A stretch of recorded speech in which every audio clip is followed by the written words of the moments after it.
So now I kind of want to switch gears a little bit and go more general questions about your process. When you were up here in Detroit Lakes and I got to watch your presentation, it was so cool because I'm kind of one of those, I don't know if you would say nerdy people, but I love behind the scenes things. Like that's what I like to I like to know how things are created, I guess.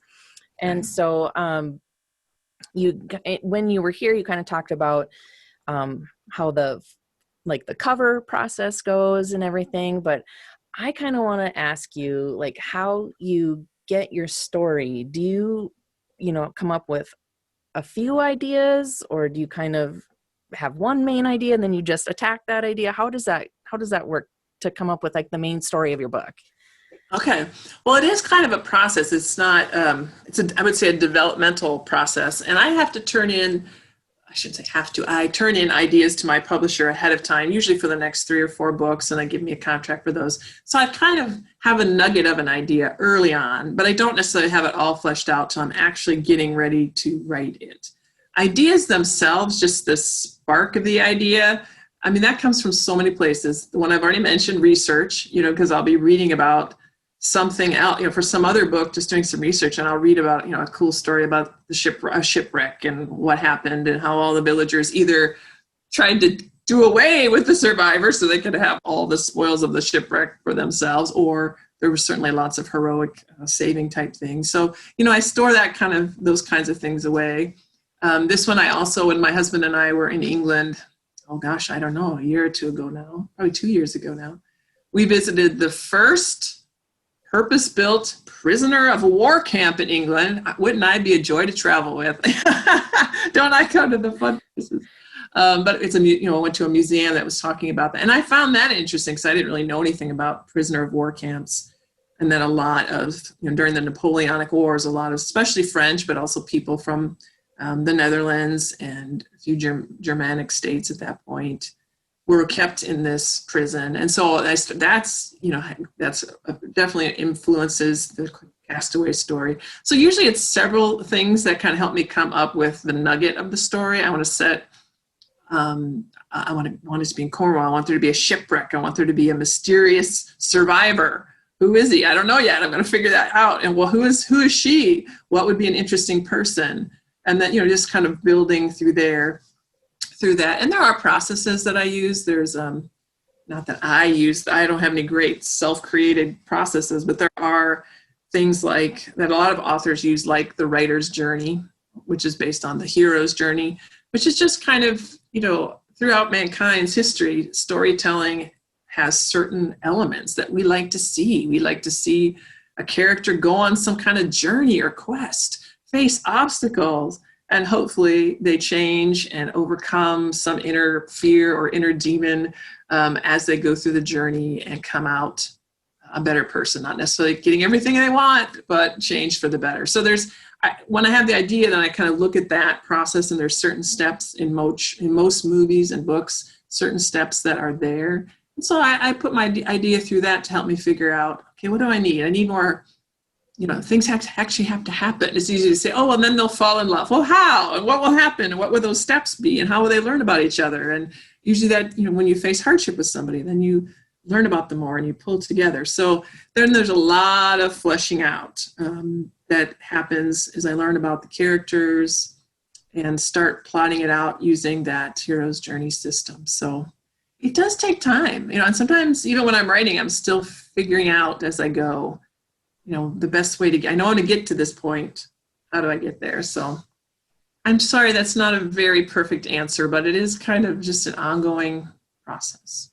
No, I think that's great. And I'm always amazed at the way that process works. My mind just doesn't quite work that way. And so I always find it interesting. And I like hearing how other people come up with their creativity. And that's my next question is like your dialogue. In my brain, I just go, I do not know how people write dialogue. My book would be like, she said hi, he said bye, the end. How do you do dialogue? Yeah, it is a trick. I will say, I do think dialogue comes fairly naturally to me. probably because I read a lot and I watch a lot of British historical things, both fiction as well as documentaries and different things. So I get a little bit of that cadence. And my husband, says it's a little weird that I hear voices in my head, but I actually do hear them. When I sit and write a scene, that's the first thing that comes to me is the dialogue. And I start writing it down, and I don't have any setting at that point, any description. I just, I know what I want the scene to do, to kind of start some sparks or to show some tension between the two or whatever it is. The dialogue just comes. Now, yes, there's still a lot of, how are you? I'm fine. That you edit out later because you're right. Real life dialogue is pretty boring. And so later you trim it and you get to the really good, hopefully good nuggets out there. I mean, there are actually whole classes that you could take about how to write dialogue. So it is a struggle for a lot of people, and it is a skill you can learn or certainly improve, because you want your dialogue to be sort of natural sounding, but not really, because as you said, if it's really human speech full of uhs and pauses, just polite trivialities, it wouldn't be very exciting to read. So it's that fine line of intriguing, but still sounding like someone would actually say that in real life. So yeah, I'm glad it comes easily, because not everything does. The rest of it doesn't. I can relate to that. No, another thing I really like about your books is your characters. They are people that you can get behind, and it's always nice to read a good person, trying their best, maybe not always succeeding at being the best or their best, but they're trying. And I'm just wondering, do you ever kind of put a little bit of yourself into your characters? Well, I think you already answered your own question, because you said my characters were good. I claim that for myself. So I'm going to say in general, no. You're right that we do want to read about characters that have, even if they're, like you said, not perfect, but they're trying to accomplish something. They're trying to help someone. They're trying to escape some predicament. Whatever it is, that has sort of a noble quality. Maybe they are stumbling and they still have a lot of foibles, but they're trying to do the right thing. Or maybe they are a curmudgeon, someone who's selfish and all of that, but yet we see why. That's one of those keys in writing. You can have a curmudgeon, someone who starts out very selfish, but then you see flashbacks of why, what was in their childhood, what made them that way. They're not just selfish and going to stay that way. They're going to kind of overcome the past things in their lives and hopefully improve, but not. I don't want to read about perfect people, but I wish I were half as good and noble as most of my characters. I can't claim that. So no, I don't write about myself, though certainly, there are little moments or little, childhood experiences that do show up, in the book. I mentioned just one example, I mentioned in A Castaway to Cornwall, that Laura is kind of a fish out of water. She's from Oxford in the North more, and she finds herself in Cornwall. And it is like another country in a lot of ways, in terms of traditions and the different suspicions about outsiders, and even a little bit of the language. And, I had that experience. I was from Chicago, the big city, and my parents moved out to this little rural area, little tiny school, and I was the big city kid, and it was hard. So yeah, could I draw on some of those feelings of being, an outsider, not quite fitting in, not saying the right things? Sure. So, those kinds of things do find themselves in the books, but I don't set out to write about myself, because that would be a boring book. I doubt that. Wow. Glad I've got you fooled. So another question is, how do you come up with the names of characters? I will read some books, not yours, but I'm like, why would they name these two characters so similar? Because it's like at the beginning of the book, and I'm like, wait, no, I haven't quite established who everybody is yet. And I'm like, so how do you come up with your characters' names? That's a great question. And a couple things on that. Well, a few things. I'll say how I come up with them. Normally, I like to, if I'm going to set a book in Cornwall, I'm going to look at census data and see what are the really common surnames, or what are some interesting given names, first names, that would give it a different flavor versus always using, John, Thomas, and William. Are there some interesting names that are, specific to that area? So I look at a lot of census data from that time period. You can usually find it, which is so much fun. Speaking of nerds, I look at that kind of thing. So I do like to draw surnames, but there is something odd about that. I get into you get into ruts or something. I'll find myself after I've written like a rough draft, and I'll look and I'm like, their last names all start with M.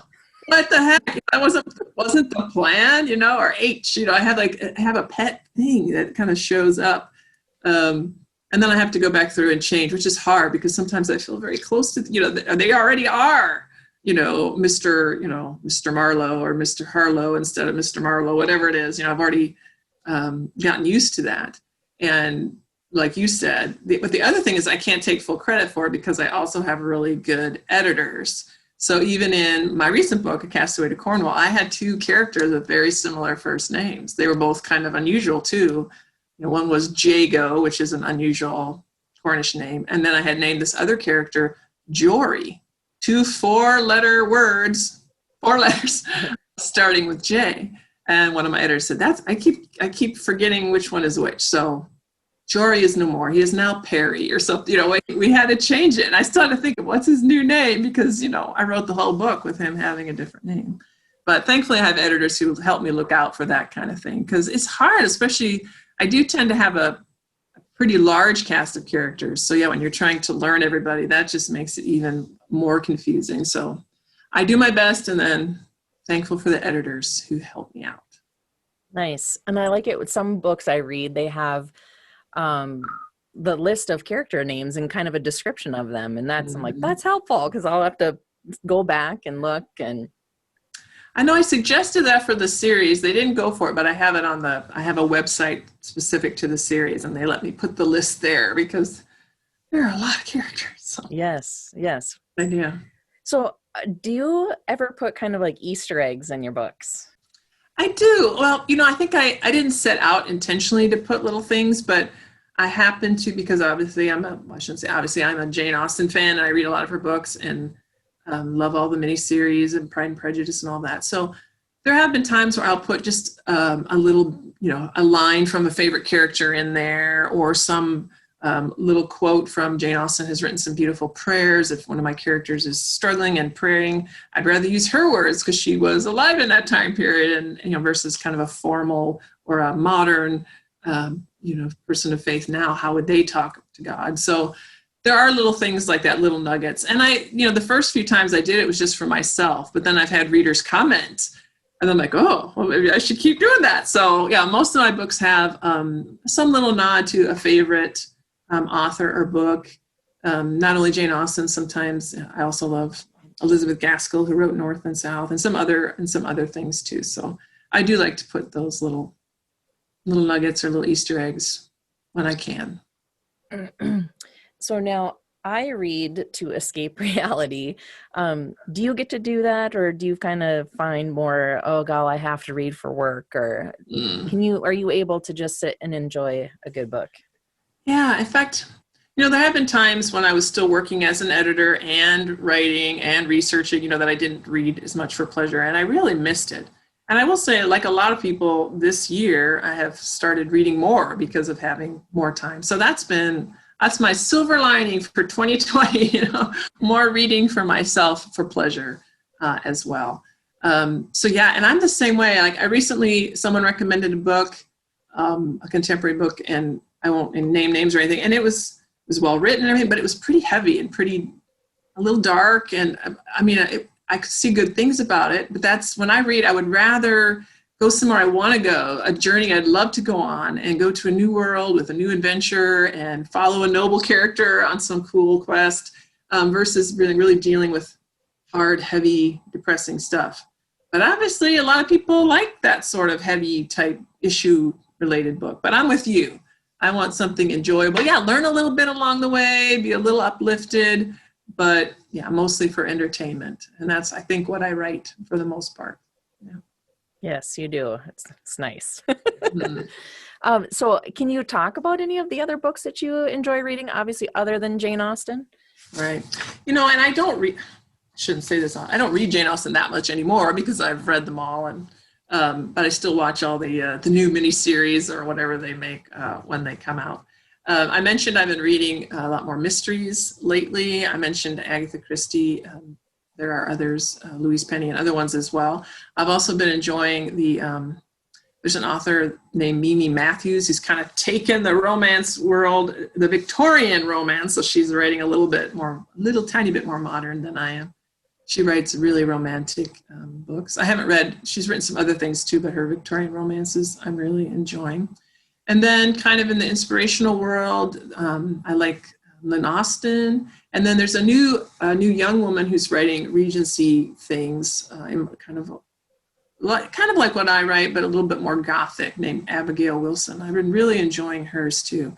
And when I say read, that I'm reading some books, but I'm also listening to more audiobooks, which I love. Plus, I've been trying to make myself walk more because, I've not been working out. I haven't been going to the gym and all that.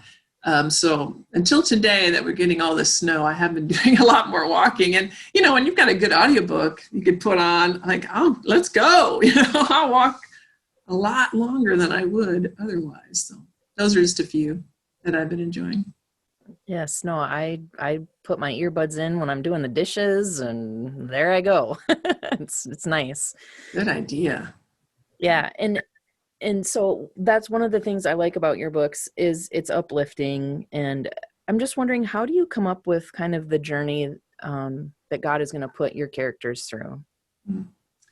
And I have to admit that sometimes I don't know what it's going to be when I start out. Usually I don't, some authors maybe start with that as their main starting point. For me, I usually am starting of some intriguing situation like someone might find themselves in, and then working on the plot and working on the characters. And then usually along the way, as I'm writing it, then a theme or kind of a spiritual thread comes to me. So sometimes it's just what seems natural as I'm writing the characters. And other times I will say, what God has been working on, on my heart about, does sometimes come out in the books. We talked about a little bit about the Bridge to Bell Island, and I don't have, debilitating anxiety. I do have a family member who does. I'm not agoraphobic, but I certainly, especially as a mom of young men, I know what fear is, and I struggle with fear, fearing for my kids. And certainly this year, there's plenty of reasons to be fearful if you look for them. But if, so that's something that I've been working, not just sitting there in fear, but praying and trusting and, trying to overcome that fear. So that is something that became the spiritual thread or the theme of the Bridge to Bell Island. So that was certainly something that's, been close to my heart. So it's a mixture. Sometimes it's something I'm personally dealing with.